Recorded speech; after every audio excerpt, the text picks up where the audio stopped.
aquí tenemos, por ejemplo, en el cementerio norte, el yacimiento de Tel Bet Shaim en Israel, como tres arqueólogos en esta excavación encuentran un templo dedicado a Nuestra Señora María Magdalena.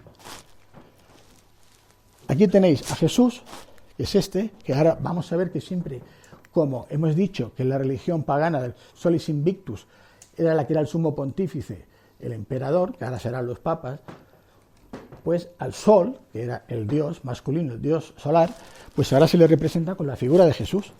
Y a María Magdalena se la representa como la diosa Selene, la diosa luna, la diosa madre creadora de vida. Que luego vamos a ver que los templarios van a utilizar el personaje para esto y algo más. Bien, en este lugar se encuentra esta iglesia, este monasterio, y en el suelo, en el zócalo, aparece este mosaico que estamos viendo aquí. Lo ampliaré por aquí, como os he dicho. Están rodeados de 12 personajes. La referencia pueden ser los apóstoles, pueden ser los signos zodiacales. Bien, no voy a entrar ahí, pero lo importante, que eso es lo que a mí me interesa, es que Jesús, que está siempre representado como el sol y que está acompañado de María Magdalena como la diosa luna. Hay más, hay muchos más, que ahora os voy a mostrar, pero es que esto está del siglo VI, siglo V, siglo VI. No es de ahora. Luego se ha ido, conforme interesaba que la mujer, porque estábamos hablando que es en el 591, cuando el Papa Gregorio I Magno dice por primera vez en esa humildad que María Magdalena es la prostituta. Y como lo ha dicho el Papa, y el Papa no se puede equivocar, y a ver a quién se le ocurre contradecirle, ¿no? Pues hasta el año 1969, que no llega el Papa Pablo VI, y por fin dice, no, María Magdalena no ha sido la prostituta, es un error del Papa Gregorio I, y es incluso la ponen como la apóstol de los apóstoles y cambian el misal, pero no hacen todo lo que tienen que hacer. De hecho, yo cuento siempre una anécdota, cuando fui investigando por Galicia en Santiago de Compostela, que el fabriquero, el hombre, cuando le mostré uno de los retablos que estaba María Magdalena en el centro de los apóstoles y todos mirando a María Magdalena y tal, el hombre se puso como una moto, llamó hasta la guardia de seguridad para que me echara, porque no podía ser que los apóstoles dirigiesen su mirada a una pecadora, a una prostituta. Digo, pero hombre, pues si el Papa ha estado aquí hace, y además está un cartel aquí, que vino el Papa y ya dijo que no era la prostituta, pues me echó, porque le estropeaba el cuento, porque se llevaba un montón de tiempo y seguía, que es la Magdalena, la prostituta, la pecadora, la penitente, que luego se fue desnuda, sin ropas, otra mentira, que también la explico y la cuento, no tiene nada que ver con ella. Pues claro, se han inventado un montón de cosas de María Magdalena tremendas, ¿no? Pero bien, sigamos. Os decía que desde entonces María Magdalena siempre va a aparecer al lado de Jesús, como la diosa luna, o la diosa Selene, o la diosa creadora de vida, y Jesús como el dios sol. Aquí tenéis, esto es una clave de bóveda. ¿Sabéis de dónde? De la Catedral de Barcelona. Hay muchas, pero os pongo esta porque esta es la más importante. De 254 claves que tiene, de varias toneladas de peso cada una, esta está justamente en el altar mayor, en el lugar principal. Y lo curioso es que cuando uno se pone a investigar, a ver las claves que hay, la descripción, lo que quieren decir, esta no aparece, como el retablo aquel de Santes Creus. No existe. Pues si está ahí, no existe, no está. Hombre, pero se han olvidado de ponerla, porque está ahí, ¿no? Pero claro, fijaos, no sé si lo veis bien desde aquí, si no lo ampliaremos. Aquí tenemos a Jesús, la luna, el sol, María Magdalena, o aquí María Magdalena, y Juan Evangelista, o si queremos que no sea Juan Evangelista, podemos poner siquiera hasta su madre. Es igual, porque a María Magdalena siempre se le identifica con el libro, también aparte. El libro es la simbología de la sabiduría, del conocimiento. Hemos visto antes que a María Magdalena se la conoce como la Sofía. Acordaros, porque este nombre luego lo vamos a ver, que es muy importante. La Sofía significaba esa sabiduría de María Magdalena. Pues esto está aquí. Claro, ¿qué tiene en una iglesia católica? ¿Qué tiene que ver Jesús con el sol? María Magdalena con la luna. ¿Por qué siempre aparece el sol y la luna? Bueno, vamos a ver que esto se va a repetir. Esta es en Valencia. Ahora veremos el cáliz. Ocurre lo mismo a Jesús y a María Magdalena, rey y reina. Ella con el cáliz y él con la corona. Esto es una iglesia de Santa María de Siurana, en un pueblecito de Tarragona, que luego os hablaré con más detalle porque es muy importante lo que hay aquí. Pero bueno, de entrada os quiero mostrar que, como veis, Jesús está aquí sin cruz. Aunque esto quiera asimilar, no es una cruz, está hundido. Pero fijaros, el sol, la luna. Además tiene a los guardianes, a los leones, porque los leones son de la casa de David, al que pertenecía Jesús, a la casa de David. Esto, por ejemplo, es una ermita en Quintanilla de las Viñas, en Burgos. Es también muy antigua, de la Alta Edad Media. Aquí vemos a Jesús con dos apóstoles, sol, letra, sol. Jesús es sol. Y aquí tenemos a Luna, María Magdalena es Luna. No, hay muchos más, vamos a seguir.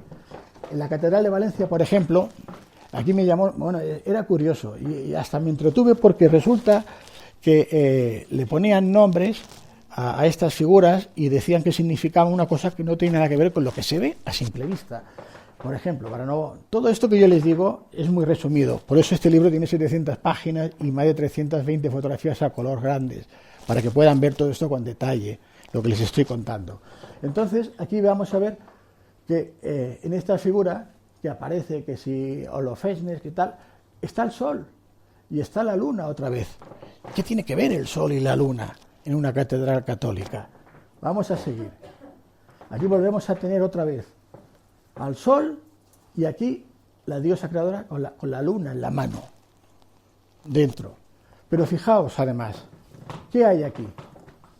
Una cruz paté, templaria, la mitra de los obispos. Todo esto que veis aquí, esto es pagano. Esto sería un sacrilegio en una iglesia cristiana. Uno ve, no, esto es una cruz cristiana, ¿no? Y estoy seguro, pero ¿sabéis lo que significa el gorro, la mitra de los obispos?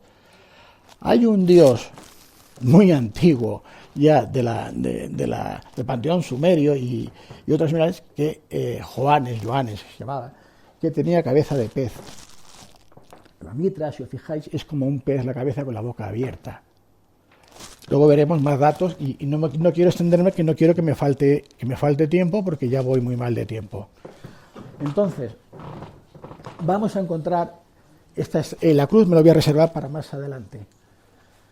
Aquí tenéis la ampliación de lo que os decía, la cruz paté, la mitra de los obispos y realmente lo que quiere decir, que ahora entraremos más adelante en ello. Bueno, el sol aparece por todas partes. No es que esté diciendo, hoy hace sol, buen tiempo, el hombre del tiempo, no. Está representando al Solis Invictus, al dios pagano, el Solis Invictus. Y los papas, todos habréis escuchado cuando dice su santidad el sumo pontífice. ¿Sumo pontífice de qué? Del Solis Invictus, que nadie se olvide. Y vamos a encontrar toda la simbología del Solis Invictus en todos los templos católicos, desde el principio. Aquí tenemos otra iglesia en San Andrés, en Tablega, en Burgos. El sol, la luna. Voy a ir rápido porque no me da tiempo. Lo mismo, está en San Pedro de Rojo, en Quirós. Muy interesante, que ahora os contaré también. El sol, la luna. Fijaos, os he hablado al principio de la cruz, esta que decía que la identificaban como la cruz cátara, que no es cátara, es la cruz de Occitania en este caso. Y me diréis, ¿qué hace esta cruz en esta iglesia de San Pedro de Rojo, en Asturias? Ni está en Francia, ni allí hay cátaros. Bueno, es el camino que os comentaba al principio. Esto está aquí, en Asturias.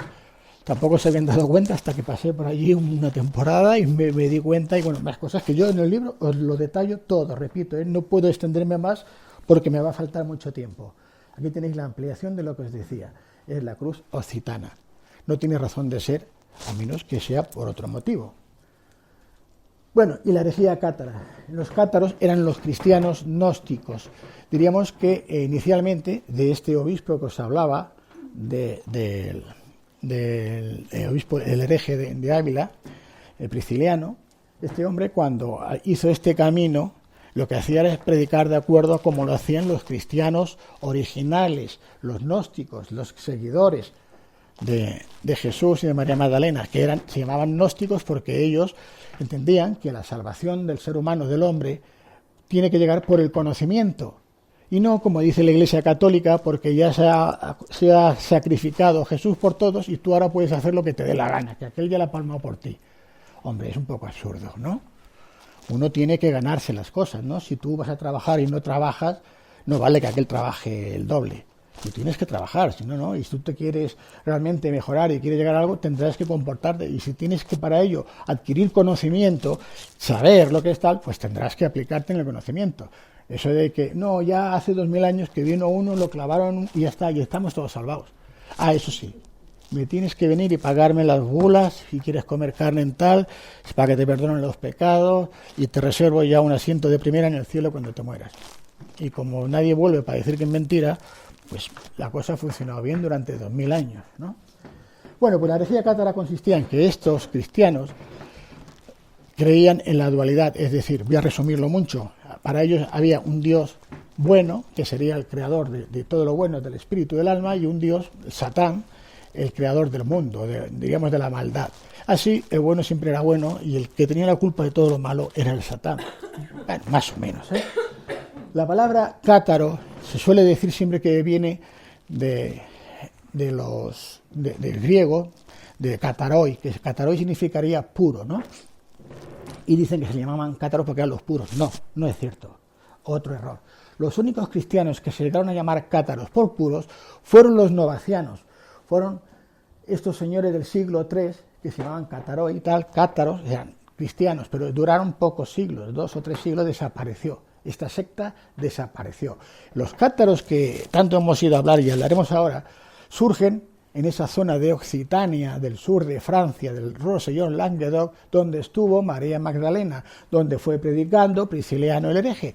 Esa zona son las que van a surgir esos cátaros del siglo X y XI, que ahora veremos qué ocurre con ellos.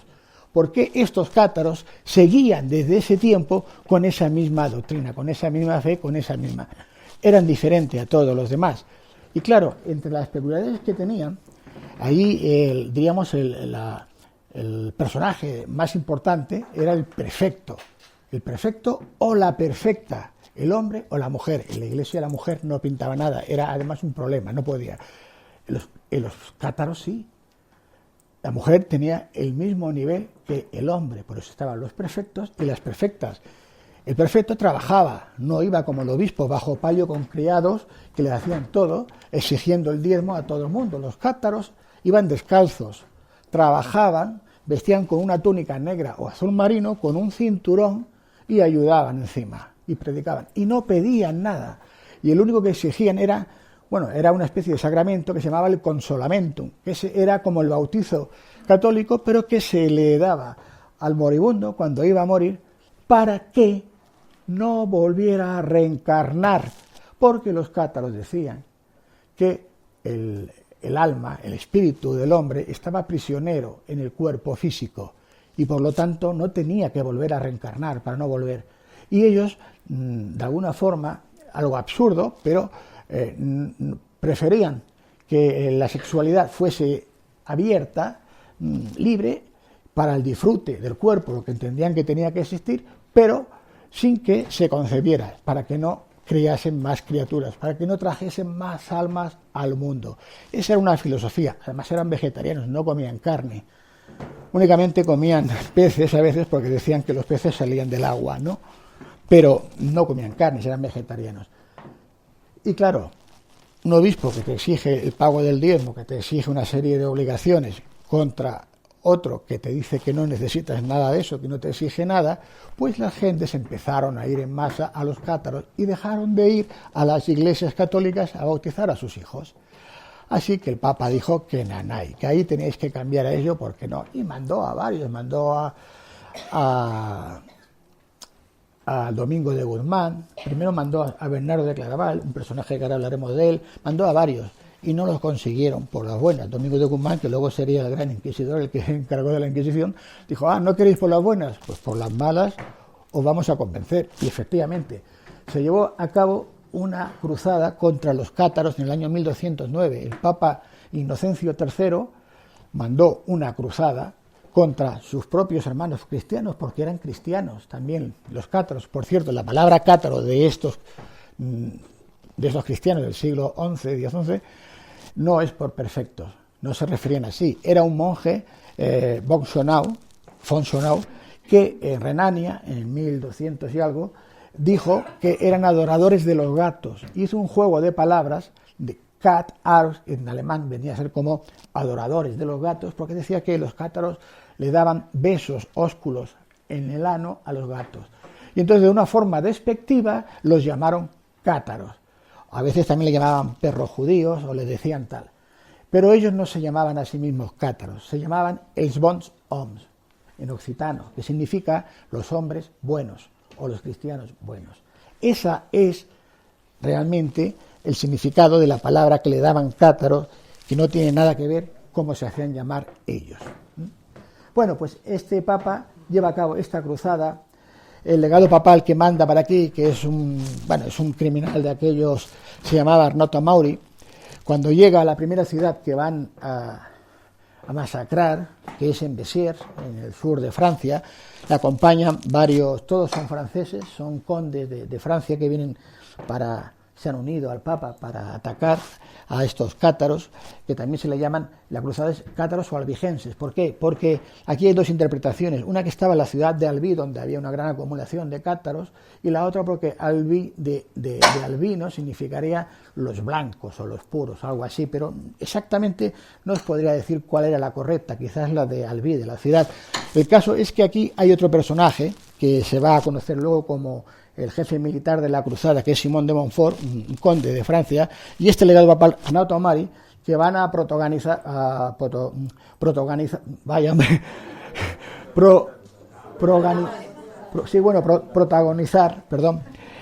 un episodio muy, muy doloroso.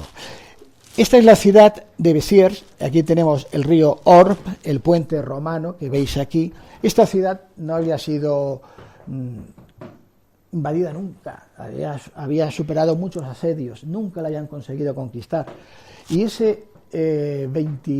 la cruzada sur sale de Lyon un 24 de junio y llega a estas puertas un día 21 de julio, un día antes del 22 de María Magdalena. Bueno, no voy a contar todo porque no me va a dar tiempo. El caso es que llegan a la ciudad por la mañana, el obispo católico les dice que si les entregan a 222 cátaros que estaban en la ciudad, que eran los principales, no les harían nada al resto, pero que se los tenían que entregar para castigarlos como tal, y si no, que pues asediarían la ciudad. Todos los ciudadanos de Béziers, incluidos los católicos que estaban allá, se negaron a entregarlos. Incluso hay unas frases famosas que decían, antes nos hagamos en el mar que entregarlos, tal. Bueno, pues este obispo que tenía allí otros amigos, quedó de acuerdo para que le abriesen en las horas de maitines, cuando se levantaban para rezar, y como era el día de María Magdalena, estarían casi todos bien en la iglesia de María Magdalena, que es esta que tenemos aquí, o la catedral, que ahora veremos, de San Nazaire. En esa hora les abre la puerta de atrás, atacan por el otro flanco para distraer, y mientras tanto entran por esa puerta y se hacen con la ciudad. Ese día aquí habían como 2.000 o 3.000 personas dentro de esta iglesia de María Magdalena, y esta es la catedral de San Nazaire. Ese día pues estaban casi todos dentro. Cuando entran con los caballos, las lanzas, las espadas, cuentan los cronistas que la sangre llegaba a los tobillos de los caballos, que la Haye, que era el mercado, la plaza que está cerca, y la Haye sería por aquí más o menos, y hasta aquí estaba pues como con 2 palmos de sangre, ¿no? Y entran incluso en la catedral y en la iglesia, y para que no salga nadie vivo, cierran las puertas con tablones que no puedan salir, y por las ventanas echan maderas ardiendo. Ese día, tal como este es el interior de la catedral, este es el sello que conmemora, este era el vizconde Rougier de Trencavel, que hay una historia también que la cuento en el libro con detalles, lo que le llegan a hacer para robarle todo, tanto Simón de Montfort como el legado papal. Pues voy a seguir aquí. Ese día, a la tarde, el legado papal, Arnaud Amaury, le dice a Simón de Montfort, envía un mensajero al Papa, a Inocencio III, y dile que la victoria ha sido grandiosa, que Dios nos ha ayudado, que ha hecho justicia, y en una sola mañana hemos Bueno, me he saltado esto. Antes de hacer esto, que si no quiero ir muy rápido, el Simón de Montfort le pregunta al legado papal antes de entrar, y dice, señor, hay católicos también, como os decía, no son todos cátaros, no son todos herejes. ¿Cómo vamos a hacer para diferenciar a los nuestros, a los católicos de los herejes y no matarlos? Dice, no, matarlos a todos, que cuando lleguen al cielo, Dios sabrá reconocer a los suyos. Así que ese día mataron a 20.000 almas, sin diferenciar entre niños, mujeres, enfermos, ancianos. Así que le mandó el mensaje al Papa diciéndole que Dios había sido muy generoso con ellos, que en esa mañana habían matado a 20.000, habían salvado para la causa 20.000 almas, sin respetar ni edad, ni condición, ni nada. Esto ya cuando sucede en Béziers, este 22 de julio de 1209, el resto de las ciudades del Languedoc, de Roussillon-Languedoc, que se enteran, Carcassonne era la capital de lo de donde estaba el Roger Trencabel, que era el vizconde, el que diríamos el feudal, el señor feudal de la zona, también llegan en agosto, lo engañan, él quiere entregarse o quiere llegar a un acuerdo para que no hagan sufrir a los ciudadanos. Simón de Montfort lo vuelve a engañar, lo encierra en el castillo Condal, que es este de aquí, la entrada de la Cité de Carcassonne. Este es el castillo, aquí hay una cárcel interior, lo encierra y lo envenena, lo mata, ¿no? Y se hace, pues él se hace con el título de conde, de vizconde. Bueno, luego se peleará con el legado papal porque todos quieren tener, aquí los obispos y todos querían tener tierras, poderes, acaban peleándose entre ellos, también os lo cuento todo en los libros, pero no puedo seguir porque voy muy mal. Después de esto, ¿qué pasa? Los cátaros que se han salvado, porque todos estos señores defendían a los cátaros no tenían ejército, no luchaban, eran pacíficos, entonces se refugiaban en los castillos feudales de estos señores. Este señor que os he dicho, el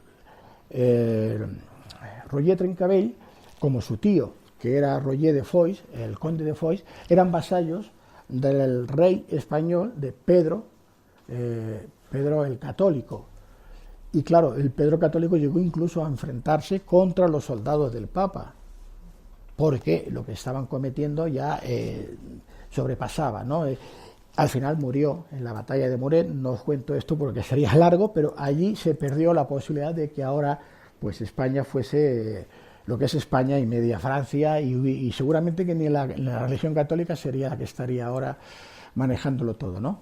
Pero bien, a partir de ese momento los cátaros que consiguen huir se van refugiando en lugares, en bastiones, ¿no? Y uno de estos últimos bastiones, que habréis oído mucho hablar de él, es Montsegur. Este castillo de Montsegur, que realmente no era un castillo, esta es la montaña de Montsegur, este es el castillo, era un castro, era pequeñito. Aquí se refugiaron unos 550, entre perfectas, diríamos similares, que les seguían, seguidores, y los soldados de la guardia. Y estuvieron asediados durante 9 o 11 meses, y un 1 de marzo de 1244 llegan a un acuerdo para rendirse. Les dicen que si los prefectos, que habían 225, se entregan voluntariamente y adjuran de su fe, es decir, que toman el catolicismo como fe y rechazan su religión cátara, que mirarían de perdonarles, ¿no?, la vida. Cuando aquí hay una historia que cuento, que muchos historiadores o investigadores, más que historiadores, hablan del tesoro de los cátaros, que aquí había un tesoro que custodiaron. Bueno, los cátaros, os digo que ellos no amasaban ningún tipo de tesoro ni de fortuna. El único tesoro que tenían ellos era el conocimiento, lo que sabían y lo que además custodiaban, pero nada que ver con lo material. Pero esto se dijo porque interesó que luego, después con el paso de los años, pues aquello se llenó de buscadores de tesoros, buscándolos por todas partes, ¿no? Allí no había ningún tesoro. Entonces, lo que ocurrió es que, fijaos, este es visto desde abajo, este es el castillo de Montsegur. Esta es una caída libre prácticamente, 800 metros como mínimo tiene caída libre. Imaginaos en el mes de marzo, que aún es invierno. Ellos el día 1 de marzo llegan a un acuerdo y el día 15, el 16 se van a entregar. El día 15 dicen que por la noche, de noche, 4 de estos prefectos cátaros se llevan el tesoro de los cátaros y huyen. Bueno, imaginemos que cada uno, si son 500, reparte un anillo, una tal, que fuera verdad, que es mentira, que no tenían oros. ¿Cómo iba a bajar cada uno entre 4, 25 kilos, 50 kilos de oro por aquí de noche con una cuerda de 800 metros que están rodeados, sitiados por los soldados? Es imposible. Ya la lógica nos dice que eso no puede ser, y menos si encima está nevado o con hielo, ¿no? Pero bueno, esto se ha seguido diciendo. Por eso digo, eso tampoco es cierto. Yo lo explico en el libro lo que posiblemente sí que sucedió.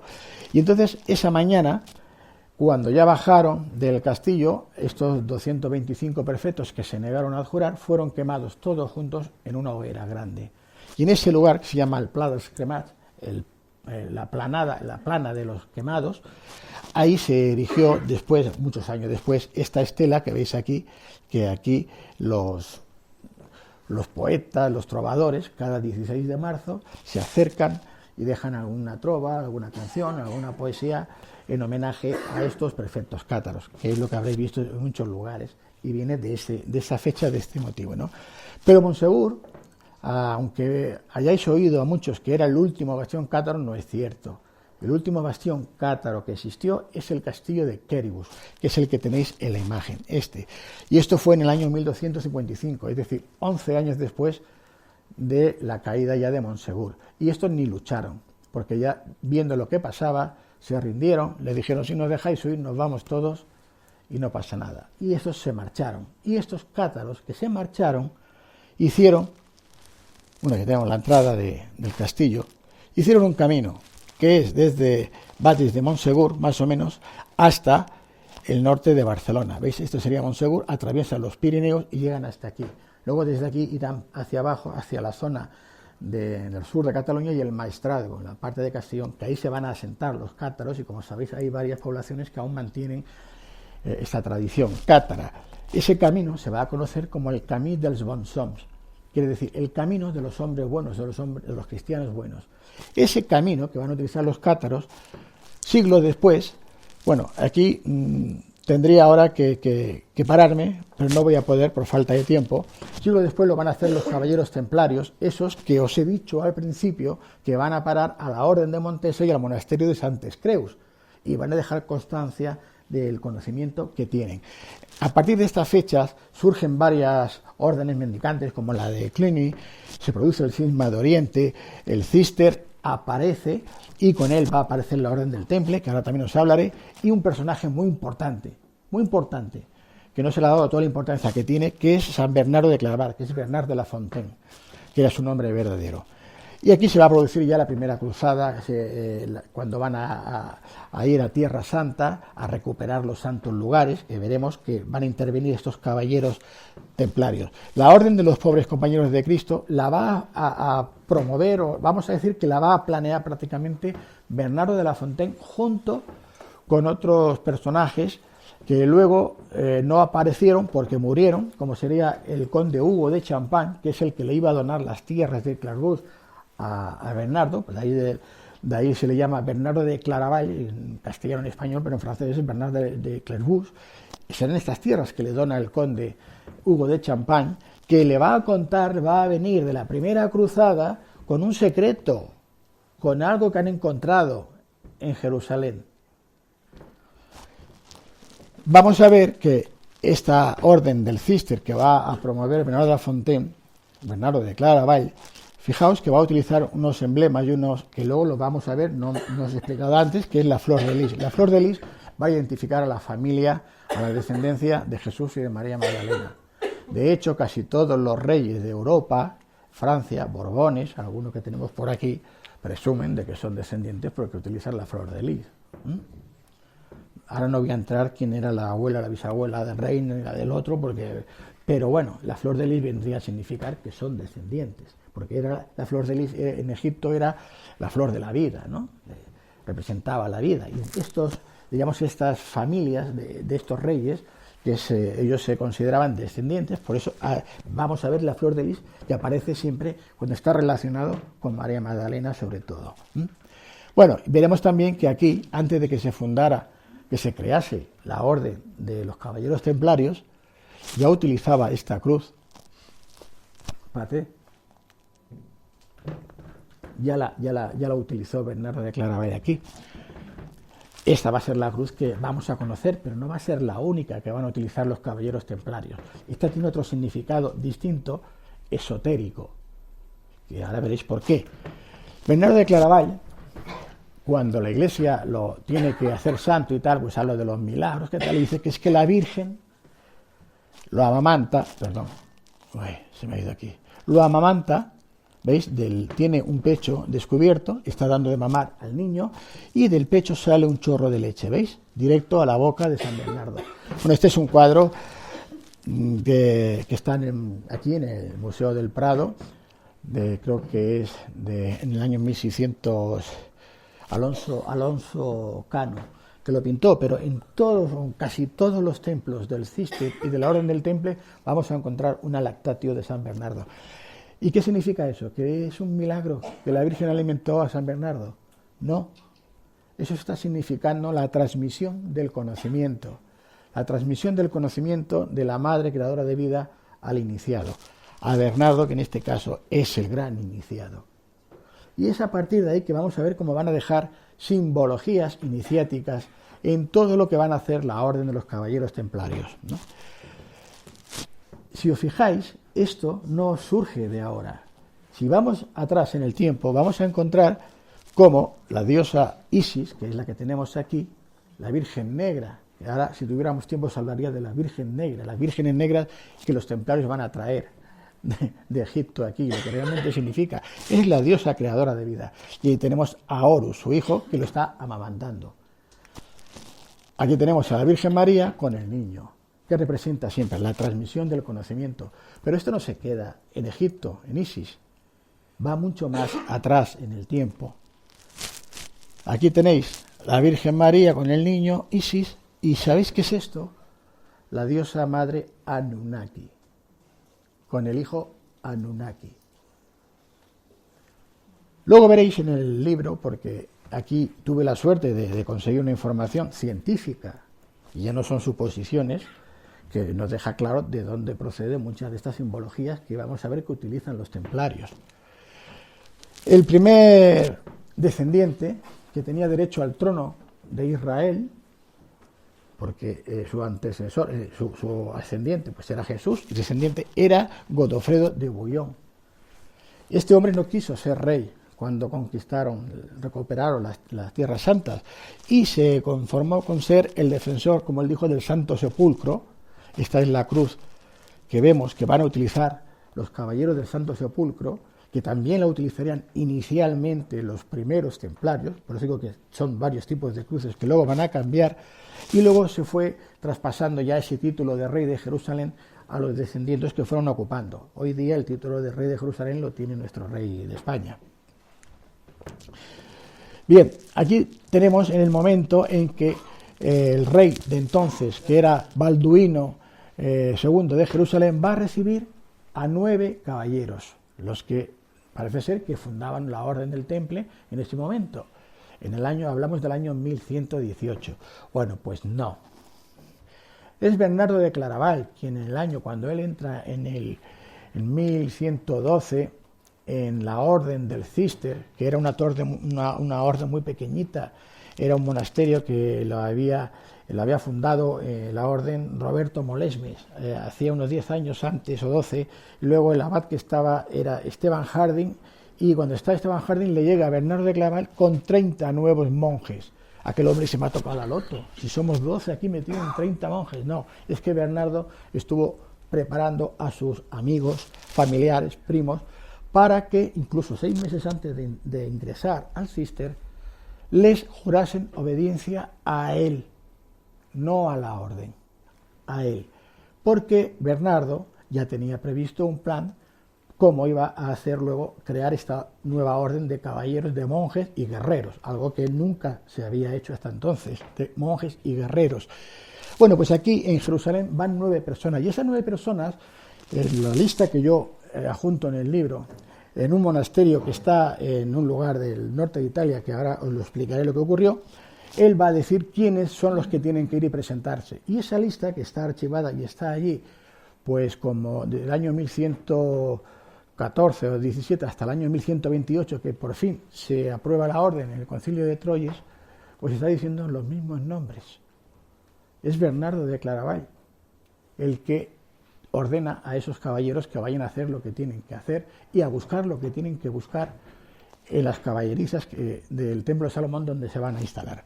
Bueno, este sería el Balduino II, el siguiente rey. Voy a ir rápido. El primer gran maestre de la orden sería Hugo de Payens o de Pains, en 1118, cuando se presenta hasta el rey Balduino, y este sería la cruz que van a adoptar por antonomasia la Orden de los Caballeros Templarios, que veremos que tiene otro significado muy distinto al que se puedan imaginar.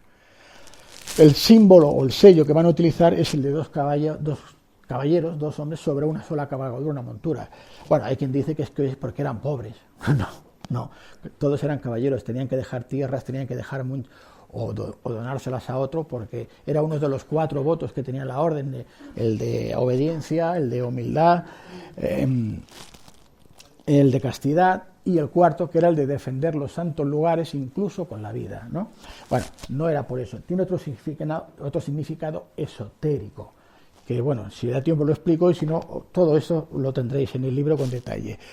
Ellos van a estar en esa, la mezquita del Al-Aqsa, que era o había sido las caballerizas del Templo de Salomón.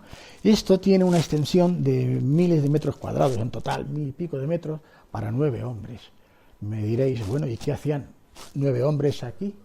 Dicen que estaban excavando aquí 9 hombres en un sitio que cabían 1000. Pues no, es que no estaban ahí excavando, es que estaban en la cueva de Sedecías, que era el lugar de donde los judíos obtenían la piedra, el mármol, para construir el templo de Jerusalén, de donde sacaron para la construcción del primer templo y del segundo templo, en estas cuevas que veis aquí. Y claro, ¿qué buscan en estas cuevas? Os decía antes que Bernardo, en un lugar del norte de Italia, que está en la Liguria, hay un principado pequeñito que se llama Seborga. Ese principado, que no tiene más de 14 kilómetros cuadrados, que pasó inadvertido en el reparto de la Segunda Guerra Mundial, a todo el mundo se le olvidó. Ellos dicen que no pertenecen a nadie, incluso emitieron su propia moneda. Allí hay un monasterio el primer monasterio que fundó Bernardo de Claravall, donde reunió a estos caballeros y dejó a 2 monjes, a Rosal y a Gondemar, para que cuidasen un secreto. ¿Qué secreto es ese? El que le trajo Hugo de Payens y Hugo de Champagne desde Jerusalén. Y es cuando deciden mandar, en el 1114 al 1117, 3 años, deja a estos 2 monjes cuidando ese secreto, hasta que en 1117 los libera del juramento y les dice que vayan junto con la lista de esos 7 caballeros que os he mencionado y se presenten al rey Balduino de Jerusalén para llevar a cabo lo que luego vamos a conocer como la Orden de los Caballeros Templarios, ¿no? Estos 7 caballeros, que son los que formarían parte de los primeros, que es André de Montbard, que este era tío de Bernardo de Claravall, precisamente este fue el 5º gran maestre en el año 1153, cuando Bernardo de Claravall muere. En el año que muere, curiosamente o paradójicamente, es el primer gran maestre André de Montbard. El conde Hugo de Champagne, que les dona las tierras de Clairvaux, como os he dicho, que este muere, por eso no llega a aparecer como otro caballero, porque muere antes de 1128, muere en 1125, por eso no aparece. Hugo de Payens o de Pains, que es el que sería el primer gran maestre, Payen de Montdidier, Geoffroy, que sería otro de los 2 grandes maestros más adelante, Archambault de Saint-Armand y Geoffroy o Godofredo de Bissot. Estos nombres van a aparecer en los 9 caballeros que van a fundar la Orden de los Caballeros Templarios y están escritos en ese documento de Bernardo de Claravall.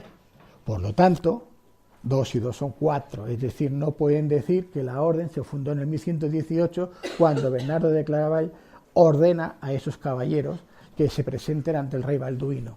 Bueno, luego Bernardo de Claravall habla con el Papa, es el que se encarga de organizar el concilio de Troyes en el 1128. Troyes es la capital, es el lugar de Hugo de Champagne, es el territorio que dominaba Hugo de Champagne, todo se hace allí por eso, y al final pues se aprueba la orden de los Caballeros Templarios y se dice, y lo digo rápido, cuando en el acta del día, en las reglas y tal, dice que todos los hermanos y los obispos y tal están de acuerdo ante la exposición que hace Bernardo de Claraval y lo que cuenta Hugo de Payens, de un secreto que no puede ser ni contado ni recontado, y ese secreto que solamente conocería Bernardo de Claraval, evidentemente el Papa Honorio, que es el que estaba entonces, y el patriarca de Alejandría, que son los únicos que conocían ese secreto. ¿Qué secreto es? Bueno, no lo voy a contar ahora tampoco, pero seguramente lo vais a sacar en el libro, pero os voy a dar algunas pistas. Volvemos a la cruz. Os he dicho la cruz paté, que no era la única. Tenemos la cruz tau. Esta tau, que es la T, la griega, es la que van a utilizar los caballeros templarios, sobre todo para todo lo que tiene que ver con la simbología esotérica. Porque dentro del temple no estaban solamente los caballeros que iban a pelear, a guerrear. Es como si hubiesen dos órdenes, la que van a pelear y a guerrear y la esotérica. ¿De acuerdo? Entonces, esta parte esotérica, por ejemplo, si veis rápido, si cogemos esta cruz tau y le damos la vuelta, e incluso veremos que esto es un estandarte, un blasón que van a utilizar los templarios, ¿qué nos está diciendo? Así, de momento, hay más cosas. Pues que como es abajo, es arriba. O la dualidad. Como la tabla esmeralda de Trismegistos, cuando dice como es abajo, es arriba. Vamos a ver que van a dejar muchas simbologías esotéricas que dan muchas explicaciones e informaciones para el iniciado. Esta otra cruz, que está formada de la cruz, digamos original, la paté, en realidad es una especie de clave para formar un alfabeto, una forma de comunicarse secreta. Si cogemos la cruz paté, las alargamos las aristas, vemos que nos sale esa cruz, y cada uno de estos triángulos, de estas zonas, veis aquí, estas zonas, estos triángulos, se corresponden con una letra del alfabeto. Yo aquí he puesto el alfabeto español. ¿Y para qué lo utilizaban esto así? Pues recordaréis, si no os lo digo ahora, que los caballeros templarios inventaron lo que ahora conocemos como el pagaré. Es decir, que cuando... Porque claro, esto de que dicen que la Orden del Temple se fundó con 9 caballeros para proteger todos los caminos que llevaban hasta Jerusalén a los peregrinos, pues eso no se lo cree nadie. Primero porque ya habían otras órdenes militares que se encargaban de eso, que era la de San Juan de Malta, bueno, la de San Juan del Hospital, que luego sería de Malta, y la de los caballeros teutónicos, que eran miles. ¿Cómo van a proteger miles y miles de kilómetros cuadrados 9 caballeros? Esa excusa es tonta, es absurda, ¿no? Bueno, esa es la excusa oficial que se había creado para custodiar. Y claro, cuando alguien quería viajar desde España, Francia o Italia a Tierra Santa, pues tenía que atravesar caminos que estaban llenos de asaltadores. ¿Quién se va a llevar el oro encima con el peligro que eso conlleva? Pues en la encomienda que salía, la encomienda es el lugar donde los templarios ejercían todas sus actividades, le redactaban un documento, como ahora haríamos con un pagaré, ¿no? Fulanito de tal tiene tantos maravedíes o tantos denarios o lo que sea. Y cuando llegaba a su destino, a Jerusalén o a donde fuera, presentaba esa carta y el templario que lo recibía no tenía más que aplicar, vaya hombre, no tenía más que aplicar a cada figura la letra correspondiente. Y así vemos que es muy fácil escribir lo que aquella persona posee y luego escribir lo que se le ha retirado, y le cobraban una comisión de un 10%. Eran los únicos que tenían autorización papal para cobrar esa comisión. De hecho, no dependían ni de ningún rey, solamente del Papa. Otro motivo por el que luego veremos que los van a acusar de herejía, ¿no? Bien, con esto que os he dicho, yo aquí he hecho un ejemplo. Esto es el abecedario hebreo. Tienen 11 letras. Los hebreos tienen 11 letras. Y ellos utilizan un sistema, en este caso se utilizaba ya hacía miles de años, para las instrucciones que se daban en el campo de batalla. Se llama código Atbas. Este código Atbas lo que hace es que te toma la primera letra del abecedario, en este caso la Aleph, ¿no?, y la intercambia por la última. La segunda, la Bet, por la penúltima, y así sucesivamente. Cuando tú escribes una palabra, si no conoces el código, no te enteras de lo que quiere decir. ¿Y qué hicieron los templarios cuando escribían algo o se referían a algo que no querían que supiesen? Pues utilizando este código, aparte del otro, si cogemos el nombre de Sofía, que hemos dicho al principio que Sofía era la sabiduría de María Magdalena, y le aplicamos el código Atbas, resulta que se convierte en Baphomet. Los hebreos escriben de derecha a izquierda, la pronunciación sería Baphomet.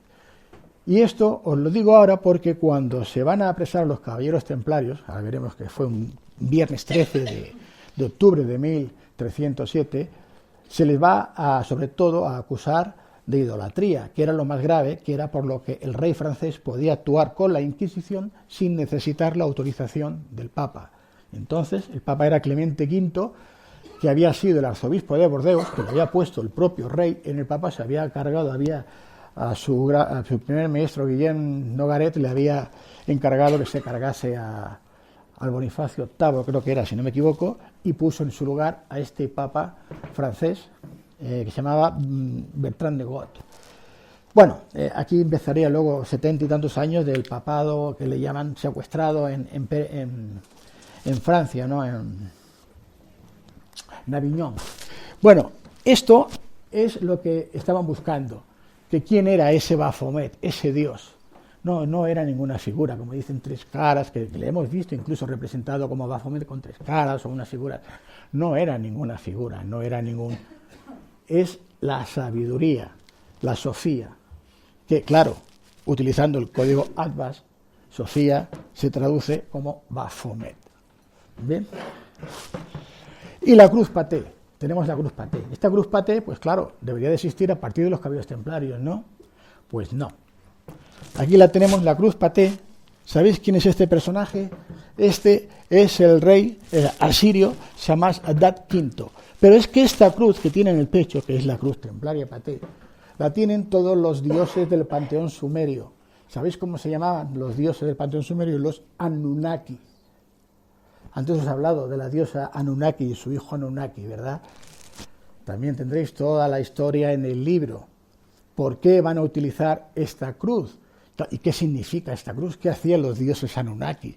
Que los Anunnaki significan los que del cielo bajaron a la tierra. Aquí veréis que yo hablo incluso de varios libros que escribieron varios asiriólogos como Noah Kramer o Zacarías Sitchin, con interpretaciones un tanto distintas, pero que en la base es lo mismo, coinciden en lo que estas traducciones que están, estos son tablillas sumerias que se descubren en el siglo pasado, en el 1915, en Nínive, en la que se llama como la biblioteca de Asurbanipal, del rey. Hasta el año 1950 o por ahí aproximadamente, 48-50, no se encuentra una estela escrita en 3 idiomas, en lo cual ya se puede, por medio de otro idioma, conocer el significado. Es decir, que toda esta información no se podía conocer antes, hasta ahora. ¿De acuerdo? No es que lo ocultaran, es que no se podía conocer. Igual que hasta el año 1898, que no se descubre la piedra Rosetta, Champollion no puede empezar a traducir los jeroglíficos de Egipto. Y es a partir de entonces que empezamos a enterarnos de muchas cosas, que me gustaría contárosla, pero nos quedaríamos aquí hasta merendar, ¿no? Bueno, esto que os decía de los Anunnaki no tendría que ser mayor, o no sabríamos qué es, si no fuera porque hace muy poquito tiempo, no más de un año, en lo que ahora es el acelerador de partículas, que está en Suiza, en Ginebra, se ha descubierto que el fotón, y esto es un holograma porque el fotón no se puede fotografiar, pero en el acelerador sí que sale la representación holográfica del fotón, es este. Lo estáis viendo, esto es un fotón de luz, Es la cruz paté templaria, la cruz de los Anunnaki. Y claro, si ahora empezamos a ver que el fotón está representando la cruz paté, que lo llevaban los dioses Anunnaki, que del cielo bajaron a la tierra, que tienen una tecnología asombrosa, que la luz está representada, que la luz es energía, que la luz es información. De hecho, no fue hasta el año, creo que era el 1930 o así, que un físico alemán, no sé si lo pronunciaré bien, se llamaba Schrödinger, este hombre aventuró que la forma del fotón tendría que ser como esta que veis aquí, azul, ¿veis? Que es muy parecida, pero en azul. No, en realidad es esta. Y claro, ya empezamos a entender por qué los caballeros templarios tenían una información que les permitió estar avanzados sobre todos los demás, construir una construcción nueva, desconocida, como era el estilo gótico, que se va a poner en marcha en Europa, sobre todo con las catedrales y los templos, donde la luz tiene una importancia principal en todas las construcciones e información que va a facilitar. Perdonad que vaya rápido. Los caballeros templarios se disuelven en el 1312, pero antes, en el 1307, como os he dicho, el rey francés se llamaba Felipe IV, Philippe le Bel, Felipe IV el Hermoso. Este tenía una deuda contraída ya desde su abuelo, que era el San Luis IX, que fue apresado en Egipto en la séptima cruzada, creo que fue. Y entonces el rescate era tan grande que las arcas del reino no podían hacer frente, así que tuvieron que recurrir a la orden de los caballeros templarios. Ese dinero, ese rescate era tan elevado que nunca se lo iba a poder pagar. Así que este rey utilizó una estratagema, y es que había una ley corrupta, de las muchas que había, que decía que si tú le debías un dinero a un hereje, a estos que decían que si Jesús era tal o si María, ese era un hereje, aparte de que a este lo quemaban vivo tal, todos sus bienes se iban a repartir. Una tercera parte por el que lo denunciaba, otra tercera parte para la iglesia y la otra tercera parte para el rey o para el Estado. Así que imaginaron la cantidad de denuncias que había por herejía, ¿no? Y aquí, en este caso, como los caballeros templarios solamente tenían o rendían obediencia al Papa, el rey no podía hacer nada a menos que pudiera demostrar que habían realizado herejía. Y ahí es cuando empezaron las acusaciones, que eran idolatría al tal Baphomet, que además practicaban la sodomía, la homosexualidad y una serie de cosas. Me gustaría explicar con detalle, pero no me va a dar tiempo. Así que los arresta un viernes 13, pero cuando van a ir al puerto de La Rochelle, que está en la parte del sur de Francia, en el Atlántico, donde tienen la mayor flota, el Temple tenía una flota tremenda, la mayor que había. Entonces se encuentran que no hay nada. Cuando llegan a la Bastilla, al lugar donde estaba el cuartel general de los templarios, no encuentran nada. Jacques de Molay, que era gran maestre entonces, es arrestado, es torturado junto con gran maestre de Normandía y otros más, desde el 1307 hasta el 1314, que van a ser quemados vivos en la hoguera. Incluso se produce un hecho que si ahora puedo lo cuento también, pero lo importante es esto, que ellos ya sabían que iban a ser arrestados. Los caballeros templarios tenían una forma encriptada de comunicarse que ni el rey ni nadie conocía más que ellos, y más en la cuestión esotérica. Por eso el rey nunca encontró nada. Se pensaba que iba a encontrar el tesoro de los templarios, tal, y que no encontró nada. Se lo llevaron. ¿A dónde? Bueno, este es un manuscrito, se llama de Chinon, porque el Papa Clemente V, que sabía que lo que estaba haciendo el rey no era verdad, no era legal, escribió en este manuscrito que la orden, que era inocente, y el gran maestre, que no. Esto lo escribió entre el 17 y el 20 de agosto del año 1308 en esta ciudad francesa de Chinon. Por eso se llama manuscrito de Chinon. Se descubrió hace poco tiempo en los archivos secretos del Vaticano. Una historiadora italiana lo encontró, dicen, mal archivado. Bueno, y por eso vamos conociendo cosas que nos han estado ocultando. La disolución definitiva de la orden, porque este papa era un advenedizo, era una marioneta en manos del rey, se produce el 22 de marzo de 1312 mediante la bula Vox in Excelsior. Y aquí quiero hacer una puntualización, que no quiero que nadie se me enfade, pero en esta bula el papa dice textualmente que nadie que se haga llamar templario, caballero templario, que vista con los hábitos de un caballero templario, o que actúe como un caballero templario, puede pertenecer a la Iglesia Católica. Es excomulgado inmediatamente ad infinitum, para siempre. Y eso no lo cambia. Y esto lo digo porque ahora surgen muchas órdenes de caballeros templarios por todas partes. Y además me dicen que son ultracatólicos. Y digo, hombre, una de dos. O eres templario o eres católico. Porque claro, la Iglesia ni la ha perdonado, ni lo va a hacer, ni ha cambiado, a pesar de que sabemos que todo esto fue una farsa. Entonces, es una orden nueva que habéis creado y la llamáis así, pues bien, y además sois católicos, estupendo, pero no es la orden original de los caballeros templarios que ahora decís que representáis y encima sois católicos. No lo digan porque no es cierto, o eres templario de verdad y entonces no puedes ser católico porque estás excomulgado y estás expulsado, o eres templario pero de otra orden que la habéis creado ahora, hace 2 días, pero nada más, ¿no? Bueno, y esto lo digo así, sin ánimo de ofender a nadie, pero porque las cosas son como son y porque la bula lo dice así, nada más, ¿eh? Bueno, esto, como decía, la flota templaria sale de La Rochelle. ¿Y qué pasa? ¿A dónde van? Bueno, los templarios utilizaban, como veis en sus velas, la cruz paté, esta cruz que los identificaba. Que os va a sonar seguramente esta carabela con la cruz. ¿Y qué pasa? Pues que unos se van a Escocia con el rey Bruce y los ayudan en la lucha que tienen contra Inglaterra. De hecho, hay una familia que va a destacar, que son los Sinclair, que años después vamos a ver que uno de ellos va a construir una capilla en Roslin que va a ser muy famosa porque dicen que tiene simbología que demuestra que si los caballeros templarios habían estado en América antes que Colón. Bueno, yo antes os he hablado de una iglesia que es más importante que la capilla de Roslin y con más evidencias, que ahora las voy a mostrar. Estos caballeros templarios, unos efectivamente se quedan ahí, otros se van hasta Portugal, que luego en principio los reyes, tanto el rey de la Corona de Aragón, Jaime II, en principio no arresta a los templarios, a pesar de la orden del rey francés, ni el de Portugal menos, que es el rey Dondino que les va a mantener allá, y luego va a cambiar el nombre y se van a llamar de la Orden de Cristo, y en Tomar, que sería el cuartel central, ahí van a tener, veréis en el libro, dibujos, explicaciones, todos estos lugares que yo os muestro, los he recorrido yo y las fotos son mías, quiero decir que los estoy contando porque lo he investigado y he estado allí, en todas estas partes, ¿no? Entonces, cuando estos caballeros huyen, unos se distribuyen, como os digo, y otros se van a América, efectivamente. Y me diréis, ¿y cómo lo sabes? ¿Qué pruebas hay? ¿Qué evidencia? Hay muchas, os voy a mostrar ahora solamente una.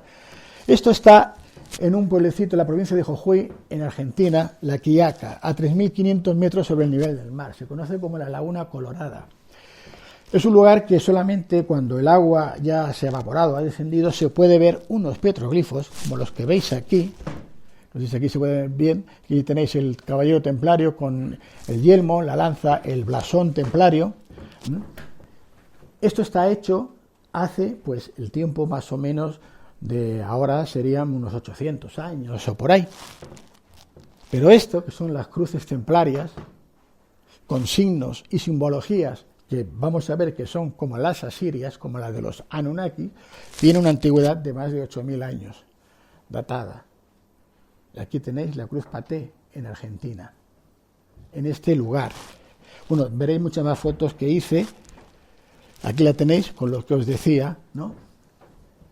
Sí, evidentemente, bueno, voy a tener que ir rápido, porque si no va a dar tiempo. Los templarios, otros huyen, siguiendo ese camino que os dije antes, de los cátaros, del Bonsoms, huyen por este camino y van a parar a esta zona donde se van a quedar en la Corona de Aragón, en la Orden de Montesa, ¿bien? Y van a dejar esa información en ese retablo que yo os he contado al principio. Bueno, vais a encontrar más información. Esta es, como os digo, donde va a aparecer toda esta historia.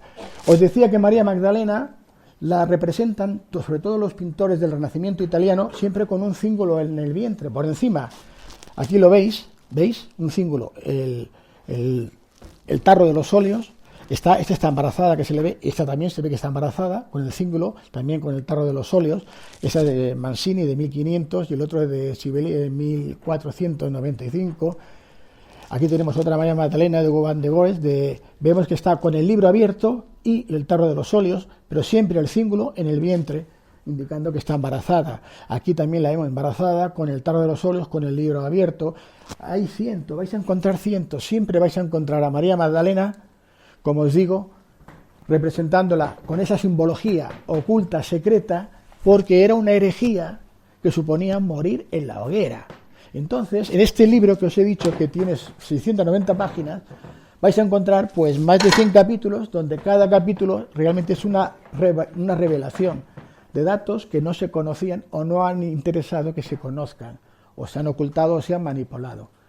y es el que cerraría esa trilogía que empecé hace ya 20 años con el primer libro cuando descubrí este retablo. Espero que os haya gustado y bueno, si tenéis alguna pregunta. José Luis, yo quería preguntarte al hilo de cuando dices que María Magdalena huye hacia la Galia, hacia esa región de los descendientes de David. Quería ese matiz. Yo estoy convencido de que ese es el origen de María Magdalena, de sus antepasados. No. Cuando hablo que ella va a las Galias y allí se encuentra la tribu perdida de las 12 tribus es la de Benjamín. María Magdalena desciende de la tribu de Benjamín. Ahora ya tendría que explicarte por qué Jesús y María Magdalena era un peligro para Herodes cuando se casan, porque están uniendo las dos casas, la de Benjamín y la de David. El rey Saúl, que es el que David le quita el trono, era de la tribu de Benjamín. Y David era de la casa de David después. Entonces, claro, cuando estamos hablando que Palestina es invadida por el Imperio Romano y pone a un sátrapa a gobernar que ni siquiera es judío, que es idumeo, que es Herodes. El Herodes en Grandes, que luego al morir divide entre Tarcas, en 3 reyes, a los hijos, a Herodes Antipas, al otro y bueno. Entonces, ellos ven que corre en peligro su trono porque se han unificado los judíos que estaban peleados desde hacía mucho tiempo. Al casarse a unirse las dos casas, y claro, cuando Jesús es sentenciado a morir, aquí yo no lo digo, pero era amigo incluso de Poncio Pilatos, y su esposa Claudia Prócula conocía a María Magdalena y habían cenado juntos, bueno, que dicen, aquí hay tela, ¿no? Pues cuando ven que Jesús, al ser crucificado, muerto, por ser rey, por querer ostentar su trono, su corona, claro, María Magdalena, no solo por ella sola, sino por lo que tiene la descendencia, que está en el vientre, la sangre real, que está en el real viviente es María Magdalena, y la sangre real es lo que tiene. Entonces, ¿qué hace? Se va con los suyos, su tribu. ¿Dónde está su tribu perdida? En las Galias. Y ahí está la tribu de Benjamín.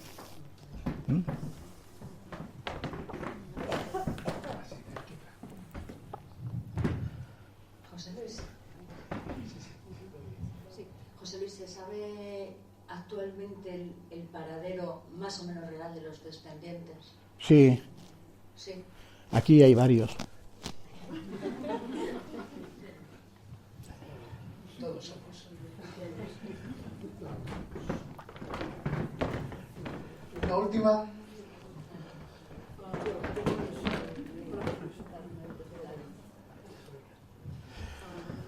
Hay teorías de autores que dicen que a lo mejor Jesús nunca existió. Me gustaría saber si eso es plausible o si es creíble que Jesús sea completamente ficticio. Bien, muy buena pregunta esa. Yo he tenido varios debates, incluso con profesores, que alegaban de que Jesús no había existido, que era una copia, todos los evangelios, de algunos libros egipcios. Claro que es cierto eso, y no digo que no. De hecho, os he dicho al principio que los evangelios habían sido manipulados y falsificados de alguna forma. No existen evangelios originales.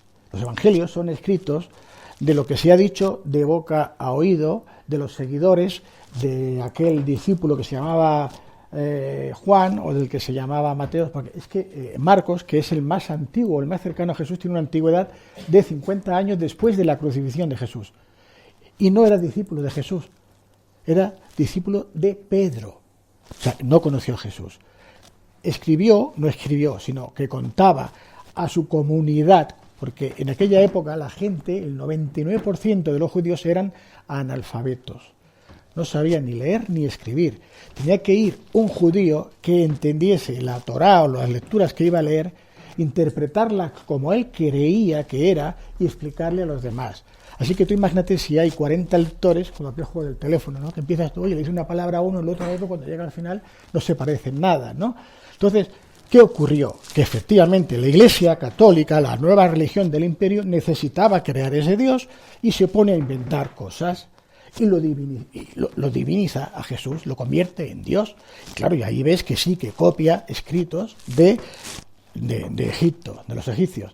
Pero eso no significa que Yeshua el Galileo, que sí que existió, que era el que le dieron las castañas de verdad, porque era el rey que quería otra vez reconstruir su reino y su trono, que fue al que utilizaron unos y otros, porque al final a Jesús lo ha utilizado todo el mundo, como históricamente como personaje histórico existió. Ahora, como personaje divino, como ese Dios, no, eso fue creado por la Iglesia. Y ese fue creado, por eso yo he dicho al principio que la Iglesia siempre utiliza la fe y se basa en los dogmas de fe para cuando alguien le hace una pregunta incómoda. Es un dogma de fe. ¿Y lo crees, sí o sí? Aparte de Josefo Octavio, ¿hay alguna otra fuente que creo que existe? Sí, hay muchas fuentes, no solamente Josefo Octavio, hay muchos más, de Seudonio. Si lees, verás que hay referencias a ese al Galileo que le llamaban el Cristo después, ¿no? Porque claro, es que en la época de Jesús había muchos personajes que sabían realizar ese tipo de prodigios, como era, por ejemplo, en Apolonio de Tiana o Pedro, el mago, había muchos. No era el único que sabía. Y aquí ahora tendríamos que empezar a hablar de la escuela pitagórica, de muchas historias y realmente quién era Jesús. Entonces, para eso necesitamos otro día.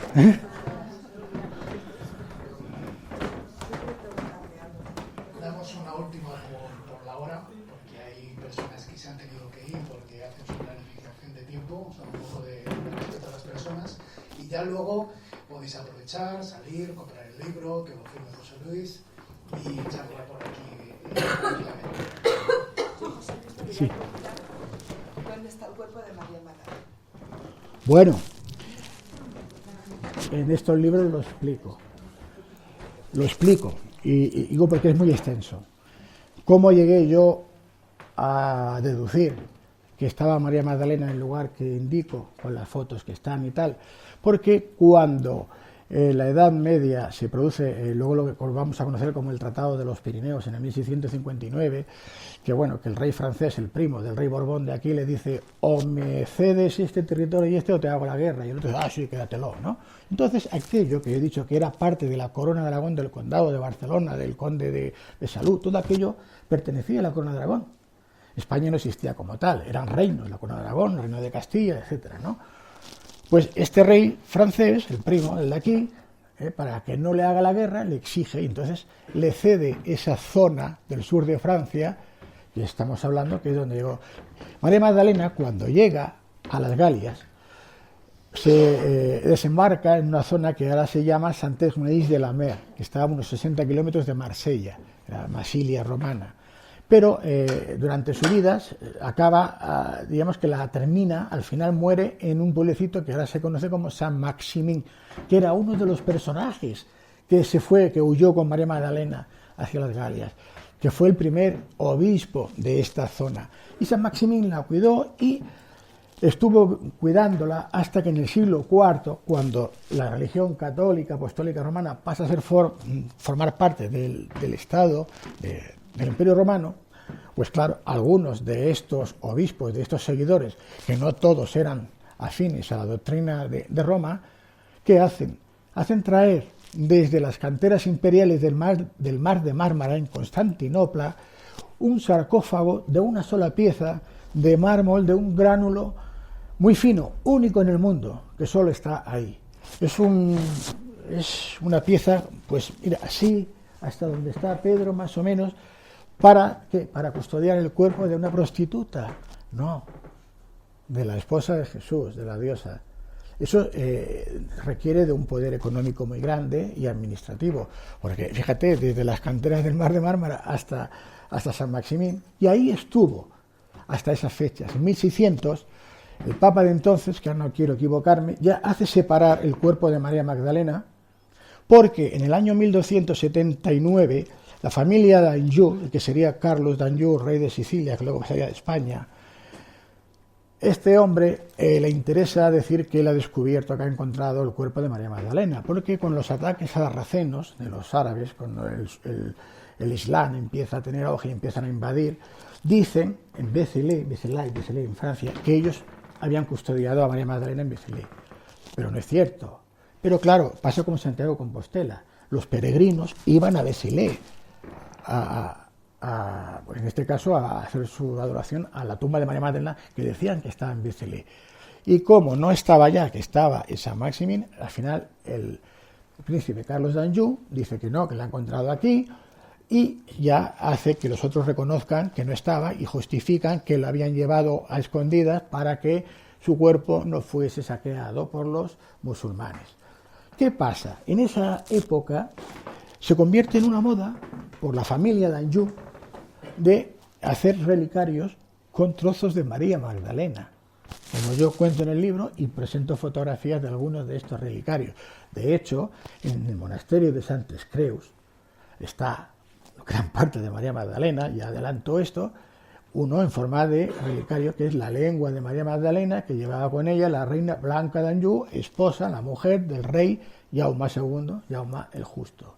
Está enterrada en Santes Creus con el hábito del cister y tiene dentro el relicario con la lengua de María Magdalena. Pero si te vas al lado de la Catedral de Tarragona, vas a encontrar varios relicarios con trozos de María Magdalena. El obispo Pérez de Cardona tenía otro relicario. En Barcelona existía un monasterio en el Valle de Hebrón, que ahora ya no está, donde había varias partes. ¿Por qué? Pues porque a partir de aquella época se empezaban la familia real a hacer relicarios. Y este papa dijo, mira, vamos a dejar la parte del cuerpo y la cabeza la ponemos aparte. Y hicieron un relicario con el cráneo de María Magdalena, que veréis la fotografía aquí, que estuvo hasta la Revolución Francesa en 1779, cuando llegan los soldados franceses, saquean todo aquello y desaparece el cráneo. Y claro, al desaparecer el cráneo ya no estaban los restos, la gente deja de ir a visitar aquel lugar, ya pues no hay peregrinos, no hay dinero, así que aparece milagrosamente el cráneo al cabo de 20 años. Pero el cráneo que aparece evidentemente ya no es de María Magdalena, ¿no? Lo que quedaba de María Magdalena, lo que custodiaban, que eran los monjes casianos, de Juan Casiano, que la orden está precisamente en el sur de Tarragona, en la zona de Scala Dei.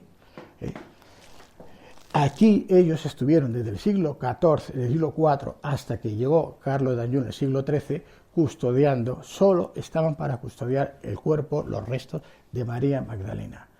Entonces lo que yo descubrí cuando llegué a Santes Creus era tan importante, relevante y escandaloso que incluso la persona que le pedí ayuda, porque a mí ya después del primer libro no me dejaban entrar a muchos lugares, como comprenderéis, ya me tenía muy fichado, tuve que recurrir a un político para que entrara al archivo y me facilitase la información que pongo en el libro, que reproduzco con su carta, con su escrito, y nadie me ha denunciado diciendo que era mentira. Y ahí explico. Yo espero que con esto de momento... Y hay más cosas, pero permitidme que os diga que leáis el libro porque son 20 años de trabajo, de investigación y... Demos las gracias a José Luis. Bueno, gracias.